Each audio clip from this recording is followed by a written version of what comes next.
of this quote-unquote excellent technology to help increase the availability of energy generated within the state of California. The state of California, with this act, encourages local governments, such as the one we are now discussing, to speed the installation of small wind energy systems. In conclusion, to establish a precedent and encourage others to adopt renewable energy systems, I request your approval of this application, and thank you all for your consideration. Thank you. We still have about 7-8 minutes. Amy Wynn has to say. Thank you. Hi, my name is Amy Wynn. I am the agent for Charles Wood with this project. I too am going to be reading from notes to try to be efficient, so I apologize for not looking directly at you guys all the time. First of all, I want to say thank you to you all for hearing this application. We have been looking forward to this opportunity for a while, so we appreciate that. We'd also like to thank the county planning staff as well as your board staff for helping us get ready for this. Throughout all of the discussion today, we'd like for you to keep in mind that this application is for a residential wind tower as opposed to a commercial wind tower. This is what is considered a small wind system. Another point to keep in mind is that the small wind energy system that Charles is proposing supports the goals of a number of plans, including the county's current general plan, the county's pending general plan, the Coastal Act, which specifically states that new development shall minimize energy consumption, our coastal element, the governor's Green Building Action Plan, which specifically requires government agencies to reduce their energy consumption by 2015, and our former Vice President's LEAD campaign, which promotes 100%, says that we can attain 100% clean energy, by 2018, 10 years from now. It says it's doable. I believe that's doable. This project conforms to our local coastal program, and we can counter every item in the applicant's letter to address that fact. I won't go into every item now, but you have that in your submittal. If you have questions, we can go into those items.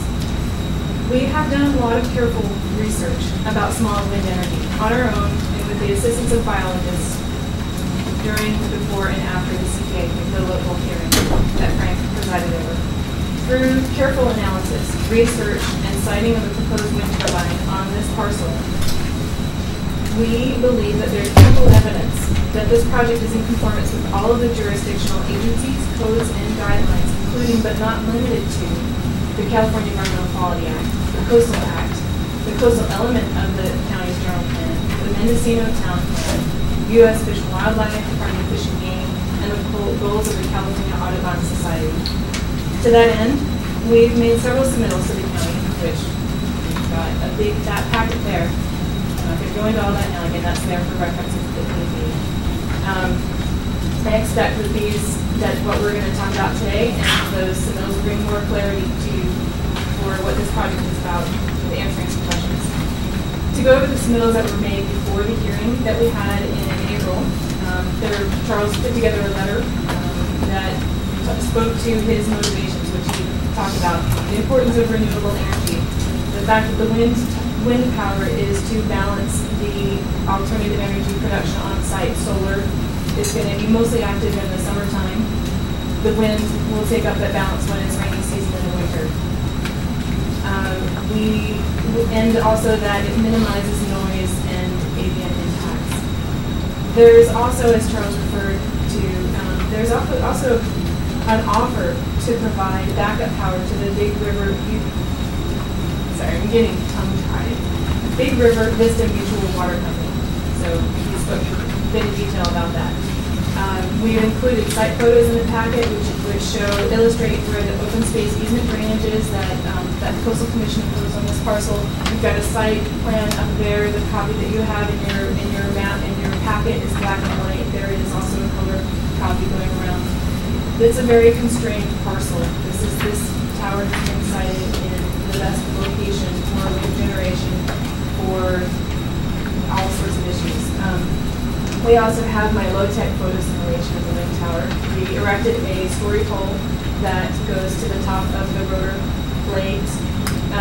and then I cut and paste a copy of what the tower looks like on top of that. So that's an accurate representation from the neighboring parcel.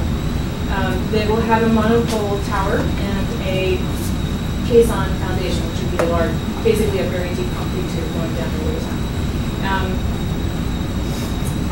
Specifically, the wind tower specifications, it's 40 feet tall with 6-foot rotors, which is a 12-foot diameter rotor area. The noise has been measured to be 45 decibels. If you're 40 feet away, it's 45 decibels. That's whisper, the equivalent of a whisper in conversation. So the noise won't be a problem. There is also, to follow up on the bill that Charles was referencing, there's a new bill that's going around the state that's at the local government committee, I think right now. It's AB 2789, specifically promoting small wind. Got letters, cause of bird fatalities. In a commercial wind tower, one out of every 11,000 impacts to avian species is caused by commercial wind towers. This is residential, less than that. The rotor area is a tenth of the area of the commercial wind tower, so the level of impact is significantly less than significant. The drainage swale has been evidenced numerous times and accepted. Also in your packet is the results of the original bill that the state passed. We've included a copy of permitting small wind turbines. It's a handbook for local governments to assist in the approval process and the review process. This I'm going to read fairly verbatim. After the CPA hearing, we enlisted the help of Jeff Dreyer, who's a senior wildlife ecologist with Wetlands Research and Associates, who did a lot of extensive surveys in the 90s for the transfer of the Big River parcel over to state parks. So he knows this area quite well. We asked for him to do a biological assessment for this project, and he stated that based on the migratory and foraging behavior of local bird and bat species, habitat conditions, and characteristics of the proposed residential wind turbine, it's unlikely that bats and birds will collide with the turbine. Based on available data, and he cites for every bird killed by a commercial wind turbine, keep in mind again, a residential rotor blade is 1/10 the size of commercial wind, so that it's significantly less. For every one, over 11,000 birds are killed by other man-made causes. Documented numbers of bat mortalities associated with the collisions with commercial wind turbines are even lower. Because the proposed residential wind turbine affects less than 1% of the airspace compared to that of commercial wind turbine, it's reasonable to predict that any potential impacts caused by the residential turbine are significantly less than the commercial one. In terms of CEQA, the operation of a small residential wind turbine will have a less than significant impact on avian and bat species in the project area. And in response to letters that the board received last Friday that I asked the clerk to forward to us, we've also asked our biologist, Jeff Dreyer, to address the items that the land trust and the neighbor and the state parks have commented on. And you have that in your hands today. I had 3 or 4